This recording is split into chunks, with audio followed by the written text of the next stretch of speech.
Hey y'all, Cherene Francis here. This video is in response to a question about where to list yourself as an actor. So I am going to list all the areas and places where I have got connected to opportunities. Welcome to my channel. I am an actor, producer, and all-round media queen, I must say. And I love to share my experience and advice with creators, actors, artists, entrepreneurs on this channel. Like and subscribe for more. Let's get into this. So I'm just gonna go down the list of profiles and places that I list myself as an actor or have gotten opportunities. And when I say opportunities, that includes auditions, maybe connected to a wonderful program, production opportunities. Again, I have gotten the opportunity to direct, to produce, just anything that I felt brought value to my career. The first one is Actors Access. I would say about half of my acting auditions come through Actors Access. This is also managed by my agent. A lot of the submissions, especially commercials, will come through Actors Access, and I have to make sure that my profile pictures are there and my resume is updated there. You don't have to pay for it, it's free, but to list more of your video content or post more than 2 pictures or something, you have to pay for those media things to upload. So, but I do recommend it. If you're not represented, you are able to go on there and submit yourself, self-submissions, but then there's also jobs and things that are available that I think only your agents can see. I don't know where I learned that from. I'm pretty sure that's a thing though, but yeah, that's Actors Access. The next one would be castingworkbook.com, and this site has evolved over the past couple of years, especially since 2020 during the pandemic. It's always been a place where I got mainly movie and television auditions. Again, have your profile on point there. I do have to pay a subscription, a monthly subscription there. So that is important. That's an out-of-pocket expense. There, I've never really fished around to see what was available. That again was a place where my agent submitted me to projects. But what I did enjoy about Casting Workbook is that it does have a bit of a community there in that they have done webinars and workshops and sometimes have online events. So great place to be. Yes, it's worth the subscription because I wouldn't be able to audition for a lot of shows and movies without it. After that is Casting Networks. Casting Networks, I feel, is a little bit new. Well, maybe it's 4 years old right now. You can Google it and find out. I get a few auditions there, and to be honest, a lot of my auditions have been commercials there. I'm not sure if it's because it's new to Canada or whatnot, but Casting Networks is another place. I audition a lot, so I've never really had to go and search for auditions there, but I know they do have audition boards there. I'm sure they have a lot of stuff there. You do have to pay to, again, upload your media, that sort of thing. That one, I don't really refresh that much, just because I don't get as many auditions there. Maybe if I invested more there, I would get more out of it. But that's another one. This one's a cool one, actually, and that is Mandy.com.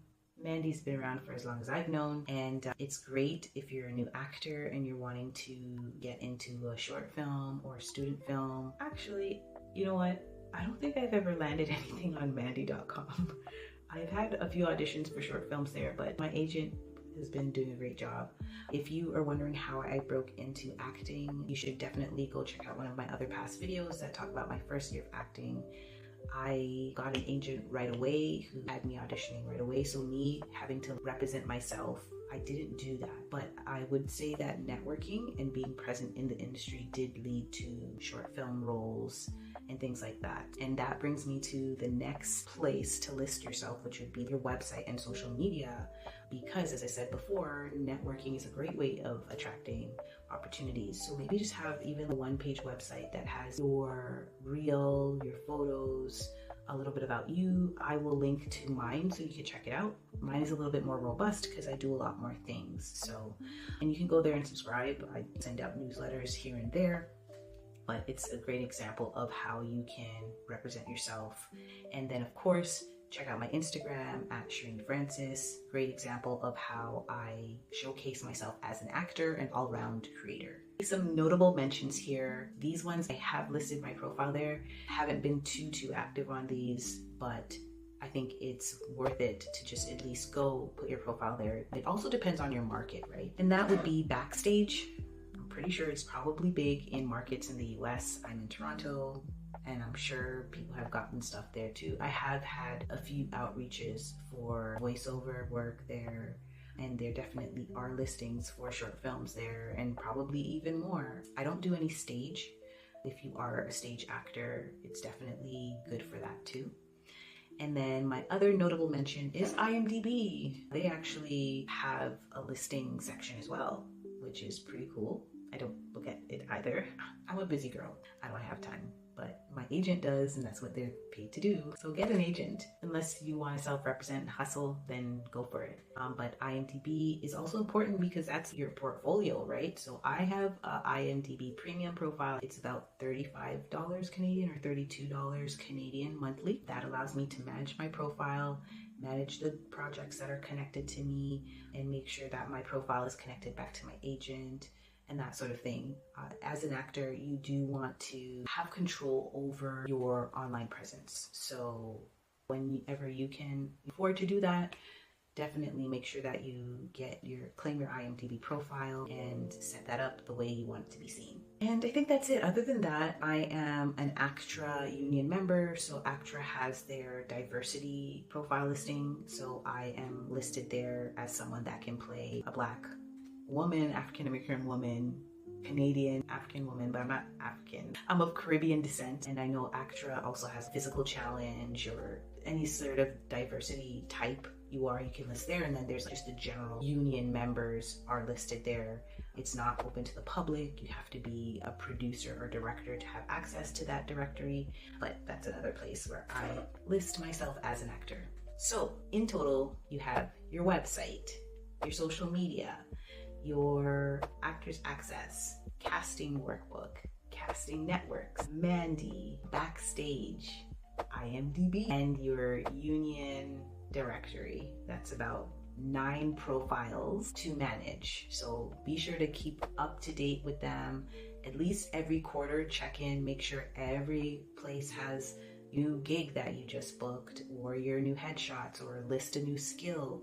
If you've gained weight, make sure you update your sizes and you are showcasing the best of what you can do. Always, always, always, always strive to be the best you can. I hope you found value in this video.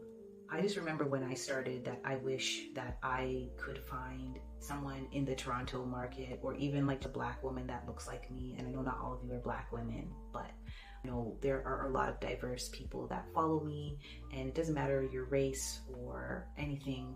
You are just having someone that's able to share their experience and their journey is just so valuable. So I hope this has helped you and brought some insight to you. And of course, I welcome you back. Please hit subscribe, like this video, hit the thumbs up button if it has your experience as an actor, and I will see you in the next video. Bye.